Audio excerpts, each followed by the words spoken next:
नमस्कार मित्रों, मैं डॉक्टर आलोक चांटिया अखिल भारतीय अधिकार संगठन की तरफ से आज एक महत्वपूर्ण विषय पर 30 जुलाई 2020 को बात करने जा रहा हूं और वह है नई शिक्षा नीति। जिस नई राष्ट्रीय शिक्षा नीति को 34 साल बाद अर्थात 1986 के बाद फिर से लागू किया गया है, उसमें मैं अखिल भारतीय अधिकार संगठन की तरफ से मानवाधिकार के उन पहलुओं को छूना चाहता हूं जिसके आधार पर बच्चों को भगवान की मूरत कहा जाता है, कर्णधार कहा जाता है, कल का भविष्य बताया जाता है। बच्चों का हृदय कोमल होता है, दिमाग कोमल होता है और उनका जीवन पत्ती पर पड़ी हुई उस ओस की बूंद की तरह होता है, जिसे यदि ढंग से नहीं समझा गया तो वह अपना सुंदर भविष्य नहीं बना सकते। शायद यही कारण रहा होगा कि वसीली जैसे मनोवैज्ञानिक ने बाल हृदय की गहराइयाँ लिखीं और उन्होंने यह बताया कि बच्चे को जीवन को समझना कितना नाजुक काम है। रूस में तो 6 साल से नीचे के बच्चे को अध्ययन ही नहीं कराया जा सकता। यही प्रक्रिया तोतो चान नामक किताब में जापान में दिखाई गई है, जहाँ के बच्चे की शिक्षा को लेकर बहुत कठोरता से नियम है। लेकिन भारत जैसे देश में जहाँ संविधान सर्वोच्च है और जिस संविधान के अनुच्छेद 21 में 21A यह कहता है कि बच्चों को 6 वर्ष से 14 वर्ष की आयु तक निःशुल्क शिक्षा दी जाएगी। सामान्य तरीके से मौलिक अधिकार के प्रकाश में यह कहा जा रहा है कि संविधान 6 साल से पहले के उम्र के बच्चों की शिक्षा की कोई बात ही नहीं करता। यदि संविधान ऐसा नहीं पाता कि 6 साल से पूर्व के बच्चों की पढ़ाई का कोई भी दायरा सरकारी स्तर पर होना चाहिए, तो फिर नई शिक्षा नीति में 6 साल से पहले के बच्चों को पढ़ाई के निमित्त रखा जाना कैसे संवैधानिक कार्य हो सकता है। नंबर 2, जिस तरह से नई शिक्षा नीति में फाउंडेशन कोर्स के अंतर्गत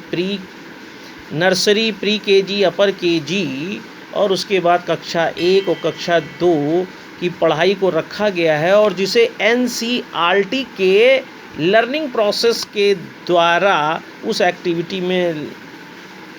का प्रयोजन किया गया है, जिसमें 3 साल से 8 साल के बच्चों को कवर किया जाएगा, तो सोचने वाली बात यह है कि 3 साल से 6 साल की या 3 साल का जो बच्चा है, जो 3 साल की एज होगी, 3, 4, 5, 6, उसमें किस तरह से संविधान के अनुच्छेद 21A के विरुद्ध इस देश में शिक्षा प्रणाली में बच्चों को शिक्षा दी जाएगी। और जब 6 साल के बच्चे को निःशुल्क शिक्षा दी जाएगी तो उससे पूर्व के 6 बच्चों की फीस का क्या होगा। अखिल भारतीय अधिकार संगठन ने सरकार से इस बात को उठाया और काफ़ी समय से उठाता रहा है। मुझे ऐसा प्रतीत होता है कि अखिल भारतीय अधिकार संगठन के प्रयासों के कारण ही यह तो हुआ है कि NCERT के लर्निंग प्रोसेस के अंतर्गत 3 साल से 8 साल के बच्चों की लर्निंग एक्टिविटी में 3, 4, 5, 6 साल के बच्चों को उस स्थिति में रखा गया है जहां पर 3 साल वह सिर्फ नर्सरी, प्री केजी, केजी में पढ़ेंगे और फिर औपचारिक शिक्षा कक्षा 1 से शुरू होगी। लेकिन आजकल की आधुनिक शिक्षा प्रणाली में आप जानते हैं कि बच्चों को स्कूल में पढ़ाने का मतलब है सिर्फ धन को निकालते रहना, और ऐसी स्थिति में बच्चों के ऊपर अनावश्यक किताबों का बोझ लादा जाता है, अनावश्यक शिक्षा दी जाती है। जो बच्चे के खेलने की उम्र है, मॉन्टेसरी पद्धति में जो खेल की पद्धति होनी चाहिए थी वह कहीं दिखाई नहीं देती। ऐसे में 6 साल से पहले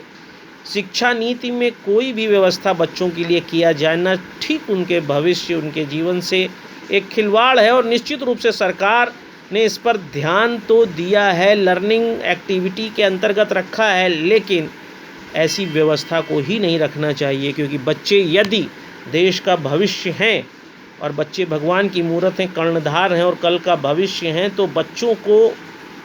6 साल की उम्र पे जो संवैधानिक उम्र है बच्चों की शिक्षा ग्रहण करने की, जिसको 21A में रखा भी गया है, उसी के अनुसार सरकार को नई शिक्षा नीति में 6 वर्ष से पूर्व किसी भी शिक्षा को बच्चे को देने से बचना चाहिए। और जो खेल आधारित पद्धतियां हैं उनको यदि रखना भी है तो वह पूरी तरह निःशुल्क होना चाहिए, किताब विहीन होना चाहिए, वह सिर्फ खेल प्रणाली पर होना चाहिए। तभी बच्चों के मानवाधिकार को सुरक्षित रखा जा सकेगा और इस तरह के मानवाधिकार उल्लंघन से देश के करोड़ों बच्चों को बचाया जा सकेगा।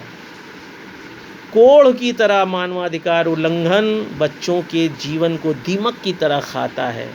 जिन बच्चों को किताबों से जिस उम्र में कोई मतलब नहीं होना चाहिए, सिर्फ उन्हें प्रकृति और प्राकृतिक अवयवों के साथ सिर्फ खेल कूद करके शरीर को एक स्वस्थ परंपरा में ले जाने की ओर अग्रसर करना चाहिए। उस समय में 2.5 साल और 3 साल के बच्चे के हाथ में किताब पकड़ाना सिर्फ क्रूरता है और इस क्रूरता से देश को बचना चाहिए, नई शिक्षा नीति को बचना चाहिए। अखिल भारतीय अधिकार संगठन इसी बात को रखता रहा है और ऐसा हुआ भी है, लेकिन सरकार को यह सुनिश्चित करना पड़ेगा कि किताब रहित लर्निंग प्रोसेस होना चाहिए, प्रकृति के आवरण में लर्निंग प्रोसेस होना चाहिए। जैसा कि गिज्जू भाई ने, जो गुजराती टीचर थे, उन्होंने बच्चों को सिखाने के लिए शुरू किया था, उस पद्धति को लागू किया जाना चाहिए ताकि बच्चों का सर्वांगीण विकास हो सके और उनका मानवाधिकार सुरक्षित हो सके और नई शिक्षा नीति वास्तविकता के धरातल पे देश को बनाने वाली और सकारात्मक दिशा में ले जाने वाली हो सके। अखिल भारतीय संगठन के इस वीडियो को आप आगे तक ले जाएं, जिसमें लोग बच्चों के और नई शिक्षा नीति के बारे में बेहतर तरीके से समझ सकें और संविधान के अनुच्छेद 21 ए या आ के प्रकाश में यह जान सकें कि 6 वर्ष से पूर्व किसी भी स्कूल में दी जा रही शिक्षा असंवैधानिक है, अविधिक है, इसका बहिष्कार होना चाहिए। जय हिंद, जय भारत।